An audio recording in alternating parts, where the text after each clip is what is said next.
அல்லாஹ்வுடைய தூதர் ஸல்லல்லாஹு அலைஹி வஸல்லம் ஒரு நபித்தோழரை பார்க்கிறார்கள். பள்ளியில் தொழுகை அல்லாத நேரத்தில் அவரை பார்த்து கேட்டார்கள், ஏன் தோழரே பள்ளிக்கு வந்திருக்கிறாய் இந்த நேரத்தில்? அவர் சொன்னார், யா ரசூலல்லாஹ், கடன், யா ரசூலல்லாஹ், கவலைகள். உள்ளம் நிரம்பி இருக்கிறது அல்லாஹ்வின் தூதரே. அல்லாஹ்வுடைய தூதர் ஸல்லல்லாஹு அலைஹி வஸல்லம் சொன்னார்கள், நான் உனக்கு ஒரு துஆவை சொல்லித் தருகிறேன், அதை நீ ஓதினால் அல்லாஹ் ரப்புல் ஆலமீன் உனக்கு இந்த சோதனைகளில் இருந்து வெளியேறக்கூடிய வாய்ப்பை அல்லாஹ் ரப்புல் ஆலமீன் உனக்கு தருவான். என்ன அல்லாஹ்வின் தூதரே அந்த பிரார்த்தனை? அல்லாஹும்ம இன்னி அஊது பிக மினல் ஹம்மி வல் ஹஸன், அல்லாஹும்ம இன்னி அஊது பிக மினல் ஹம்மி வல் ஹஸன்.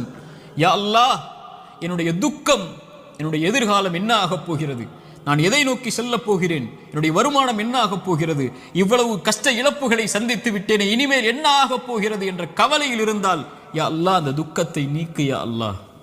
எதிர்கால கவலைகளை பற்றிய கவலையை உள்ளத்திலிருந்து நீக்கு யா அல்லாஹ். வல் ஹஸன்